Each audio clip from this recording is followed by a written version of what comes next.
Hey folks, I just want to talk about something a little bit different today. With everything going on in the world right now between the coronavirus, the riots, and the protests, people are acting a little bit unstable at the moment, if you haven't noticed. In some states, there's been cases of home invasions and break and entry, whether it be businesses or houses. And in some states where it has not happened yet, hopefully it does not, but there has been rumors and messages that specific groups are going to be targeting specific cities and doing these types of things. And when this happens, or if it does happen, there's going to be two types of people. You're going to have the ones that are going to be scared and they're going to give up everything they have and even possibly their lives. And the second person is going to be the gun-ho person who's going to get all dressed out in their tactical gear.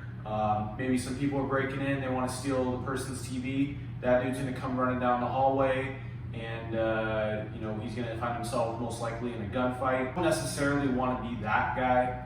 You definitely want to be able to defend yourself, your family, and your possessions, but you don't want to risk your life over a object. Now, if it's over a child or a wife or a loved one or another friend or a family member or even a pet, in that case I could see trying to risk your life, but there's better ways to go about it rather than someone kicking down your front door and you running in hot trying to spray at them, because one, not only are you possibly going to end up in a gun battle and possibly lose your life, and if you die, there's no one there to protect your family, or two, you start spraying and you're a cowboy and you start spraying all these rounds and you don't hit the guy, or you do hit the guy, but you sprayed extra rounds.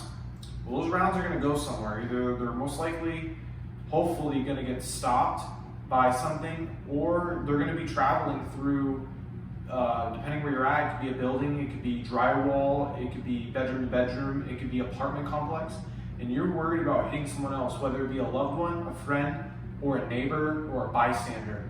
And yes, you defended yourself in that position, but you are still going to be held accountable for every round that is fired. And if you don't know your backdrop and you hit somebody, you're responsible for that, and you will be charged for that, even if you were shooting in self-defense and you hit a random person. So something that you could do to be a little bit more strategical about this situation. Let's say, for example, someone kicks down your door, you're watching TV with your loved one, okay? You might go investigate if it's a bump, but if you can clearly hear it's someone banging down a door or shattering a window, what I recommend, getting out your phone, calling 911, putting it on speaker, sliding it across the room. Second, if you have any sort of weapon to defend yourself, whether it be a knife, blunt object, or a firearm, grab it. Lock yourself in that room with your loved one. Reason being, you know either your building or your house better than anyone else. Another thing that I recommend doing is leaving the lights on. Don't turn the lights off.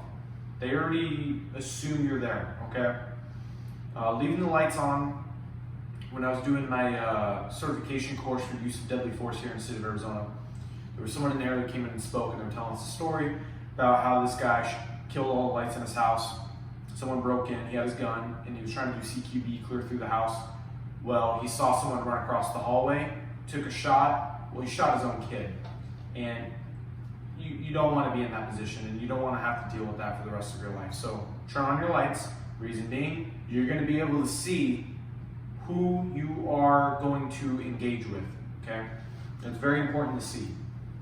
The reason why I talked about locking yourself inside your bedroom and putting 911 on the phone and putting the phone across the room is, one, the person's going to hear the phone on speaker. They're going to hear a 911 operator. That's going to be a deterrent. Two, they might take shots at where they hear the voices. So if they take the shots where they hear the voices and you slid the phone across the room, you're not near where they're taking the shots at. Three, why are you locking yourself inside the bedroom? Because you don't want to go to the threat. You want the threat to come to you. Okay? If you go out there and you try to engage on that threat, well, now it's a gunfight. If someone tries to come into your room where you're barricaded yourself, Well, now you're almost ambushing that person, if that makes sense. Your goal isn't to be in a gunfight. Your goal is to survive and protect your loved ones. The only time that I could see you trying to leave that room is if you have a loved one or a friend that is possibly in another room or down the hallway and you need to go get to them to ensure their safety. That is one of the only times that I would say that you should leave that room in that type of situation, because otherwise you're going to find yourself in close quarter confinement and you're going to find yourself in a gunfight. And most civilians, even if you're a gun owner, you go to the range and you shoot and you're plinking paper targets. I could say probably 90% of you have never cleared a room and you guys have never done any type of CQB training.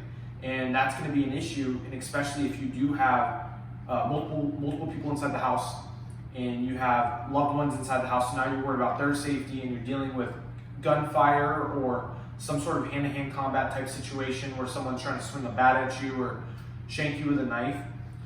So if you don't have to leave the room or building, wherever you have secured yourself into, if you don't have to leave it, don't leave it.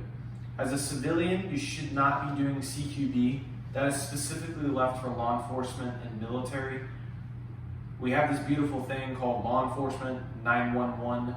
If you call and you're like, hey, I have an intruder inside my house, I'm locked inside my back bedroom, I have a gun, I'm gonna stay in the room, I'm gonna leave you on speaker, operator is gonna have police there very, very quickly, and that is what they're paid to do. They are paid to go deal with that kind of stuff. Your job is to stay alive.